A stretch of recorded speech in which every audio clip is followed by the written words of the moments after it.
دوستوں، مسلمانوں کے بھیس میں چھپے جھوٹے اور مکار اسلام کے دشمن، جن کو جاننا، پہچاننا اور ان کی سرگرمیوں پر نظر رکھنا انتہائی مشکل ہی نہیں بلکہ ناممکن کام ہے۔ ہم مسلمانوں میں اتنے فرقے جنم لے چکے ہیں کہ ہم آپس کے معاملات سے ہی نہیں نکل سکتے ہیں۔ پس پردہ اور مسلمانوں کے بھیس میں ہمیں اور ہمارے دین کو کیا اور کس طرح کا نقصان پہنچایا جا رہا ہے، اس کا کسی کو علم نہیں۔ دوستو، جب مسلمان دشمن عناصر مسلمانوں کو سامنے سے شکست نہیں دے سکتے تو امت مسلمہ کے لیے سنجیدہ جال بچھانے کی کوشش کرتے ہیں، اور یہ زیادہ تر اپنے بچھائے گئے جال مسلمانوں کے خلاف کوششوں میں کامیاب ہو جاتے ہیں، اور کفار کی کامیابی اور مسلمانوں کی ناکامی کی وجہ مسلمانوں کا اندھا اعتبار ہوتا ہے۔ دوستو، مسلمانوں کے بھیس میں قادیانی کافر موجود ہیں، جن کا پتہ لگانا کہ یہ شخص آخر قادیانی ہے یا نہیں انتہائی مشکل ہے، کیونکہ ان کے نام بھی مسلمانوں جیسے ہی ہوتے ہیں، جیسا کہ محمد اعظم، احمد بخش اور محمد علی وغیرہ، اور خاص طور پر پاکستان میں ان کی شناخت کے لیے کسی قسم کا کوئی ادارہ موجود نہیں، اور نہ ہی شناختی کارڈ پر کسی طرح کی کوئی علامت موجود ہے، اور نہ ہی کسی NGO کی جانب سے کوئی نشاندہی ہے۔ دوستو، قادیانی خواتین مسلمان خواتین کی طرح پردہ کرتے وقت اپنا نام ننگا کیوں رکھتی ہیں؟ قادیانی مردوں کی پہچان کیا ہے؟ قادیانی کون ہیں؟ ان کا نبی کون ہے؟ اور ان کی مصنوعی جنت ربا کہاں ہے؟ اور اس مصنوعی جنت میں ایسی کون سی خاص بات ہے کہ اکثر کمزور ایمان لوگ اس مصنوعی جنت کو دیکھنا چاہتے ہیں؟ آج کی اس ویڈیو میں آپ کو بتانے والا ہوں یہ سب اور بہت کچھ۔ Welcome to Muhammad Saim TV وی۔ میں ہوں آپ کا ہوسٹ علی، اور اگر آپ کو یہ ویڈیو پسند آئے تو پلیز ہمارے چینل کو سبسکرائب ضرور کیجیے اور گھنٹے کا بٹن دبائیے۔ دوستو، قادیانی لوگ مرزا احمد قادیانی کے فالوورز ہیں۔ مرزا احمد قادیانی 1835 میں پیدا ہوا۔ 1852 میں حرمت بی بی نامی سے شادی کی، اور مرزا غلام احمد قادیانی 1897 میں اپنی غلیظ اور شیطانی مقاصد کے ساتھ غلاظت کی جگہ اس دنیا سے جہنم واصل ہو گیا۔ مرزا غلام احمد قادیانی نے 1882 میں ایک شیطانی فتنہ جنم دیتے ہوئے اللہ کا آخری رسول ہونے کا دعویٰ کیا، نعوذ باللہ، لیکن اس نے اپنے دعوے کا باقاعدہ اعلان نہیں کیا۔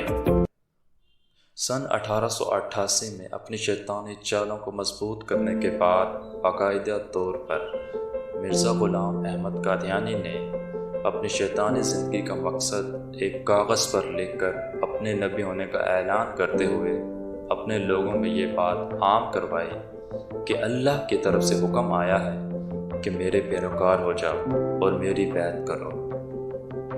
سن 1899 تک، یعنی شیطانی خیال آنے کے 7 سال بعد تک بھی مرزا غلام احمد قادیانی نے صرف 40 لوگوں کو اپنے شیطانی مقاصد میں پیروکار بنایا، اور ایک صفحے پر اپنی زندگی کے مقاصد لکھتے ہوئے احمدیہ برادری کی بنیاد رکھی، جس پر ابھی بھی کام جاری ہے۔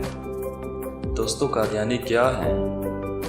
انہیں مسلمانوں کے ساتھ الجھانے کے کیوں وجود میں لایا گیا؟ ہمیں اس بات سے کوئی لینا دینا نہیں، مگر فکر کی بات یہ ہے کہ یہ رنگ و نسل سے ایشیائی لوگوں سے ملتے جلتے ہیں، اور یہی وجہ ہے اس کا تقریباً تمام پیروکار برصغیر ہند سے تعلق رکھتے ہیں، اور خاص یہی وجہ ہے کہ ان لوگوں کی پہچان بطور مسلمان اور ہندو کرنا انتہائی مشکل ہے، کیونکہ ایشیائی لوگ گندمی رنگ کے ہوتے ہیں۔ ان کے نام اگر یہ مسلمان ہیں تو مسلمانوں جیسے، اور اگر یہ ہندو ہوں تو ہندوؤں جیسے ہوتے ہیں۔ ایک خاص نام ہی پہچان ہوتا ہے جس کی شناخت برصغیر ہند میں مذہب سے ہوتی ہے، اور یہی وجہ ہے کہ قادیانیوں کو اسلامی کتابوں میں رد و بدل اور مسلمانوں کے خلاف سازشوں میں پکڑے جانے کا کوئی خطرہ نہیں، اور یہ اسلام دشمنی میں کھل کر سامنے بھی نہیں آتے، اور نہ ہی کسی کو اپنے مذہب کے بارے میں بتاتے ہیں، بلکہ بس مسلمان کہلاتے ہیں۔ ان کے اپنے مذہب کی کوئی شناخت نہیں، اور یہ اپنے آپ کو مسلمان کہلاتے ہیں، اور شاید یہی وجہ ہے کہ آج شیعہ، سنی، وہابی، بریلوی آپس میں ایک دوسرے کے مسائل اور دلیلوں میں ایک دوسرے کے گریبانوں میں شاید انہی کی وجہ سے پہنچے ہوئے ہیں۔ دوستوں، پاکستانی قانون کے مطابق مسلمانوں کے علاوہ کسی بھی مذہب کے لوگوں کو پاکستانی عوام پر ان کے دین کی تبلیغ کی اجازت نہیں۔ اس پابندی کے باوجود قادیانی نے اپنا قومی ٹی وی چینل MTV کے نام سے بنا رکھا ہے، جس پر یہ لوگ بظاہر قرآن پاک کی تلاوت اور اسلامی باتیں کرتے نظر آتے ہیں، مگر حقیقت میں یہ لوگ اسلامی کتابوں میں رد بدل چاہتے ہیں۔ عام انسان جو اسلام کے بارے میں نہیں جانتا ان کے ٹی وی پروگرامز کو دیکھ کر متاثر ہو جاتا ہے اور اپنے دین سے پھسلنے کے امکانات بہت ہی زیادہ ہوتے ہیں۔ جانے انجانے میں یہ قادیانیوں کی تبلیغ سن کر ان کی باتوں میں آ جاتا ہے اور زیادہ تر لوگ ان کی باتوں میں آ کر ان کو مسلمان سمجھ بیٹھتے ہیں۔ جیسا کہ ہر مسلمان جانتا ہے کہ حضرت محمد صلی اللہ علیہ وآلہ وسلم اللہ تعالیٰ کے آخری نبی ہیں اور دین اسلام ہی اللہ رب العزت تک پہنچنے کا صحیح راستہ ہے۔ قادیانی پڑھے لکھے لوگوں کو ٹارگٹ کرتے ہیں اور انہیں خرید کر مسلمان معاشرے میں دراڑ پیدا کرتے ہیں، جس کی مثال ہزاروں مسلمانوں میں موجود ہے۔ دین پر بحث کرتے وقت کوئی بھی شخص یہ نہیں سوچتا کہ وہ خود دین کے بارے میں کتنا جانتا ہے، اور نہ ہی عالم دین اس بات کو سمجھنے کی کوشش کرتا ہے کہ آیت دین پر سوال اٹھانے والا یا بحث کرنے والا یہ شخص صحیح معنوں میں مسلمان ہے یا نہیں ہے۔ اس کی شناخت نہیں کی جاتی، بس موقع ملنے پر ایک دوسرے کو کافر قرار دیا جاتا ہے۔ دوستو، جیسا کہ ہم مسلمانوں کو پتہ ہے کہ ہمارے مرنے کے بعد جنت ہے، اس لیے قادیانیوں نے دنیاوی جنت بنائی ہوئی ہے، اور اس دنیا کی جنت میں تمام آسائشیں موجود ہیں جس کی کوئی بھی زندہ شخص تمنا کرتا ہے۔ مومنوں کے مرنے کے بعد جن حوروں کا ذکر کیا جاتا ہے، استغفر اللہ، ٹھیک اسی طرح انہوں نے بدکار عورتوں کو ان کی جنت میں چھوڑا ہوا ہے تاکہ ان کی جنت میں آنے والا اور دیکھنے والا ان سے متاثر ہو سکے۔ دوستوں، قادیانیوں کے ربوہ میں جانے کے لیے کسی بھی مسلمان کو اجازت نہیں ہے۔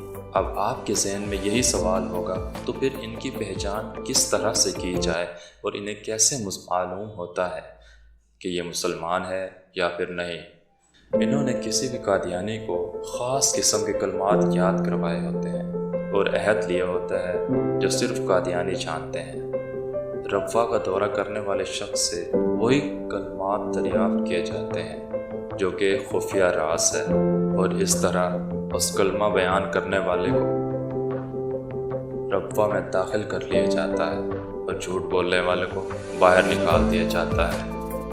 دوستوں، قادیانی دنیاوی علم کے لیے اپنے بچوں پر کڑی محنت کرتے ہیں، کیونکہ یہ شروع سے یہ سازشی ہیں، تو اس لیے اپنے بچوں کو تعلیم دینا ان کے لیے ضروری ہے، اور دراصل یہ بات بھی درست ہے۔ اپنے مخالف کو شکست دینے کے لیے تعلیم اہم کردار ادا کرتی ہے۔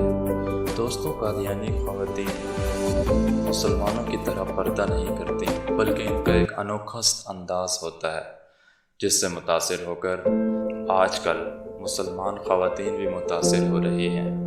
یہ ایسا مسلمان خواتین کو ذلیل و خوار کرنے کے لیے کرتی ہیں۔ یہ نقاب کرتے وقت نقاب کا کپڑا اپنے ناک پر نہیں ڈالتے، بلکہ ناک کے نیچے حصے پر صرف منہ کو ہی ڈھانپتی ہیں، اور انہی خواتین کو دیکھا دیکھی کے چکر میں مسلمان کلچر خواتین بھی ان کے لباس سے متاثر ہو کر ان کو فالو کرنے کی کوشش کر رہا ہے۔ سمجھتی ہیں کہ یہ بےہودہ لباس پہننے والی خواتین بھی مسلمان ہیں، جبکہ حقیقت کوئی نہیں جانتا، جبکہ دیکھا دیکھی اسی طرح معاشرہ روز بروز خراب ہو رہا ہے۔ دوستوں، خواتین کی طرح مرد بھی اپنا ایک عجیب لائف سٹائل رکھتے ہیں۔ وہ اپنے سر پر ایک ٹوپی رکھتے ہیں، اور انہیں بچپن سے ہی یہ سکھایا جاتا ہے کہ وہ اس معاشرے کا ایک اہم جزو ہیں۔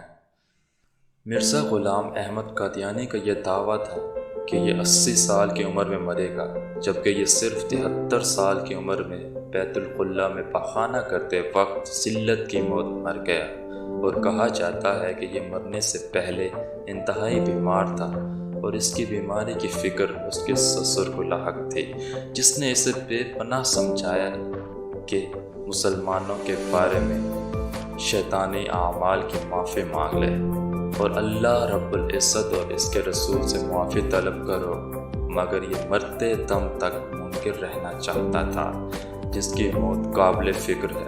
دوستوں، امید ہے آپ سمجھ چکے ہوں گے ہم میں فسادات پھیلانے والے اپنے ہی مسلمان بھائی نہیں بلکہ دیگر شیطانی طاقتوں کے چیلے ہیں اور ہمیں آپس میں لڑانے میں مصروف ہیں۔ اگر شیعہ امن چاہتا ہے تو سنی کی طرف سے کوئی نہ کوئی شعلہ بھڑکا دیا جاتا ہے، اور اگر سنی امن چاہتا ہے تو شیعہ کی جانب سے کوئی نہ کوئی چہل قدمی کی جاتی ہے، جس کا نقصان کسی ایک یا دو فرقوں کو نہیں بلکہ پوری امت مسلمہ کو ہوتا ہے۔